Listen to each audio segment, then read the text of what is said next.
right, so just jumping on ahead with what we're talking about. A couple of things. We're going to talk about what we learned for a few minutes in the conference in general. I had LASIK surgery a long time ago, 15 years ago, and now I've realized that all this reading on my phone hurts my eyes and stuff. I need a lot of reading on my phone and whatnot. And so I got these glasses about 2 months ago, and they make me look really smart. I was gonna say that. Yeah, they do. I mean, you take them off and you look like a big dummy. I do. See, let's look. It's like the Superman complex. You don't know who Clark Kent is when he takes his sunglasses or his glasses off. Then he's Superman. I can't fly when I take off my glasses, so that's a drag. Can you fly when you have them on? No, but Clark Kent has glasses and he takes them off. But he could fly with his glasses on. I never saw him fly with his glasses. You ever see him fly once as Clark Kent? He's always got to do Superman. Anyway, that's probably it. Do I look smarter with Do I look smarter with my glasses on, or no? Is it no? Yeah, you do. So I should leave them on. Yeah, sure. Does this give me credibility? yeah. People are definitely going to buy books and watch our show. Should have done this from the beginning. Yeah. So we talked a minute ago about me losing stuff. Well, I lost my glasses because I'm not used to wearing them yet. I don't wear them very often. So anyway, things that we learned. What'd you learn? Or what's your favorite thing? What's your favorite thing you've learned since being here at the OWFI Writers Conference 2016? Actually, interestingly enough, there was an agent here. I'm gonna butcher his name. Uwe Stender. Uwe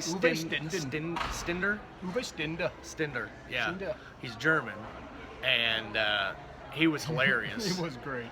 But it's and probably not all agents are like this, but he was very upfront with his process, and it was kind of funny the way he talked about things. Yeah, and he says, like, when he started out, he had to work really hard, and his trademark that allowed him to get through was that he was a nice guy. Nice guy. And so his thing is like, I've won awards for being a nice guy. I'm not going to do the voice.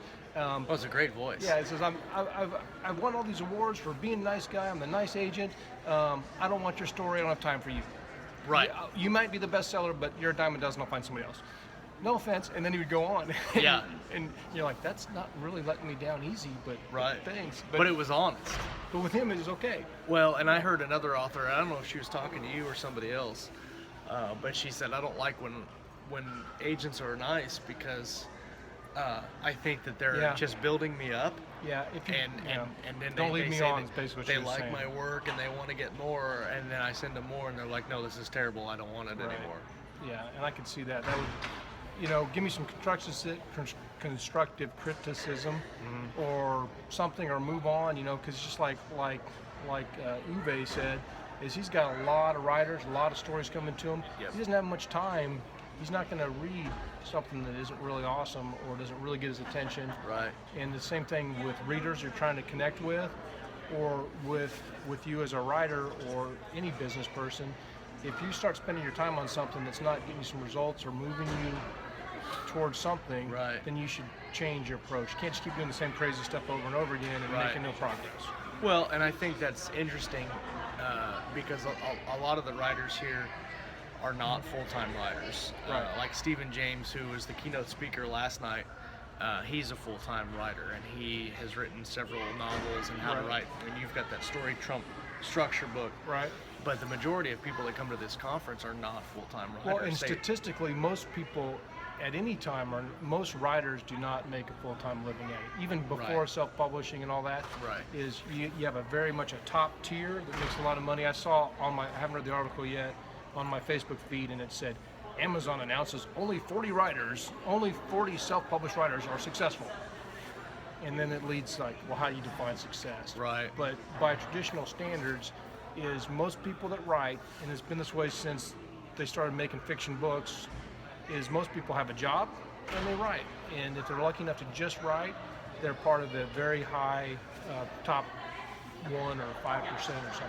Well, yeah, but I think the takeaway that I got from everybody here, that is the majority of people not being full-time writers, is the enthusiasm and the willingness to reach out and help other authors because they know what it's like. Right. It's not like still trying to make it's not like Major League Sports where it's a huge competition and you don't want to give if you're a quarterback, and you're vying for a spot on a team, you don't want to give that other quarterback a leg up and give them hints or reach out and touch base with somebody to get them hired or whatever, because that you're looking for your job, Right. or something that's competitive in a competitive field. But in our field in writing, like yesterday, we were talking to Tom and Nick and HB and Vicky at lunch, Right.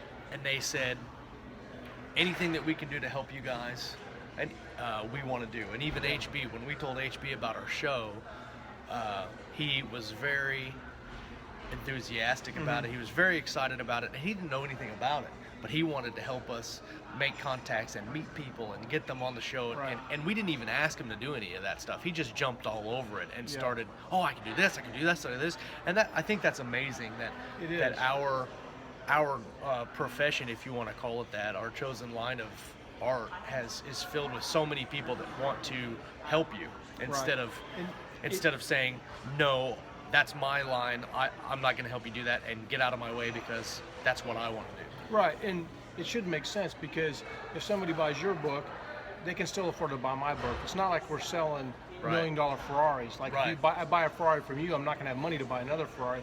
And they're going to consume your book, and they go, I need another book. Well, maybe I want to buy something by one of these other authors. Right. So we should be able to help each other. And, Right. and by and large, most indie authors that I've met, or just authors that are trying to make it, all seem like they want to help. They really do want to help.